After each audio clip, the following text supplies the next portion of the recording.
Have you noticed that big tech companies are really good at killing their own products off? Well, Amazon just added another tombstone to its social commerce graveyard. They have shut down Inspire, which was their TikTok-style shopping feature. And I'll share with you my thoughts on why. Good morning and welcome to the Retail Media Breakfast Club. I'm your host, Kiri Masters, and every weekday at 6 a.m. Eastern, I bring you candid and real discussions in the world of retail media and marketplaces in just 10 minutes. So bring your own cup of coffee and we'll get smarter about retail media together. So this is a summary of a post that I wrote for Forbes last week, which I'll link up to in the show notes here if you want to read it in its entirety. And I'm going to recap the essentials for you right here. So Amazon Inspire. This is a feature that lasted just 14 months. It was launched in December 2022 and is now headed for the digital scrap heap. But what's fascinating isn't that Amazon failed again at social commerce. Yes, I said again, I'll come back to that in a second. It's what this failure reveals about their evolving strategy. Instead of trying to force social behavior into their shopping app, Amazon seems to finally acknowledge something that a lot of brands have known for years. Consumers don't generally go to Amazon for inspiration. Inspiration is happening off-site on TikTok and other social platforms. Now Amazon has sort of changed their tune and they're ready to meet customers where they naturally seek it, which is on those actual social platforms. Now, this could be a pretty significant shift, especially given TikTok's uncertain future in the US market. You might think that Amazon would take this opportunity to double down on Inspire as a potential alternative for American shoppers looking for product recommendations and short form video entertainment. But clearly this program just wasn't gaining the traction that they'd hoped for. Now, I mentioned that this isn't Amazon's first turn at the social commerce wheel. Amazon Spark is a similar program that was shuttered back in 2019. And there's also some other sort of social e-commerce-y kind of programs that are still around today. One is Amazon Posts, which enable brands to share more sort of lifestyle and social content. And then there's Amazon Live Video, which is still around, but really both of these really struggle for adoption and attempt to turn the shopping app into something that it's fundamentally not. And Joanna Williams, who is the founder at a influencer startup called Since Tomorrow, I think summed it up really perfectly when she described Amazon's approach. She said that TikTok, by comparison to Amazon, aren't just shoppers or data points, they are co-creators. And that trends start in corners of the app where people want to belong, not just to buy.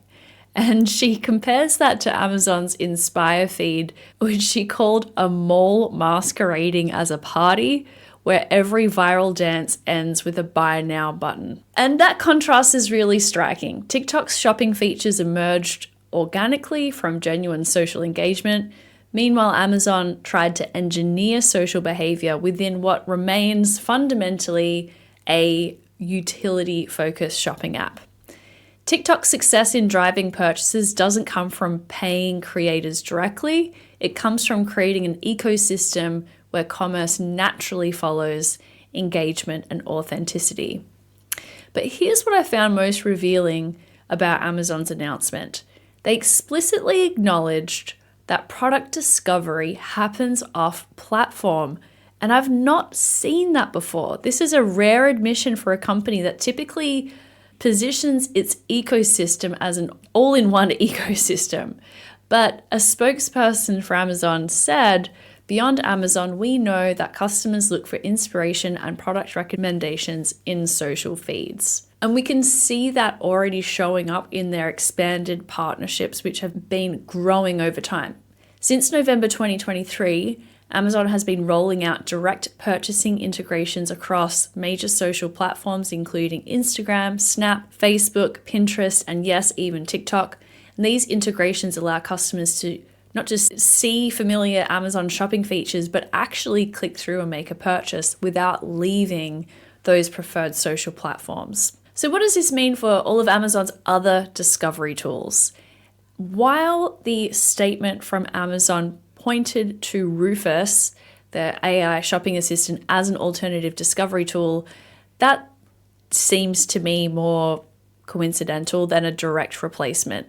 Their statement suggests a broader rethinking of how the company approaches product discovery. And after I published this article for Forbes, there was an interesting exchange on LinkedIn that I think captures the bigger picture here.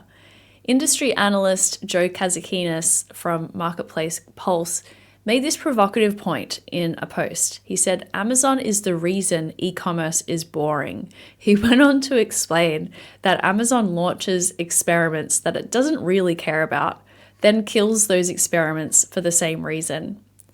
And what Joe said that really resonated with me was how we shop on Amazon is the same in 2025 as it was in 2005. And he argued that Amazon's massive market share, which is over 40% of online retail, means that competitors can afford to be even more boring. Like Walmart, they simply don't bother innovating beyond fulfillment and ad tech. And he's got a point. I think the shopping experience has evolved more than he's painting it to be. But here's my take. Amazon is a massive company now. And let's face it, the boring stuff like ads, search, fulfillment, cloud services, that's what pulls in revenue predictably and pulls in the big revenue. Projects like Inspire, while interesting to us as industry observers, are just a drop in the ocean compared to Amazon's core businesses. And the bigger that core business gets, the less patient there is for cute little side quests like this. The reality is, a lot of these features are just underused. If you look at Stratably's Amazon Competitive Edge framework, Amazon Live Video, Posts, and Inspire were all placed in a quadrant that indicated low adoption from brands and low impact on sales. So what does all this mean for brands selling on Amazon? I think it suggests a need to recalibrate how we approach social commerce.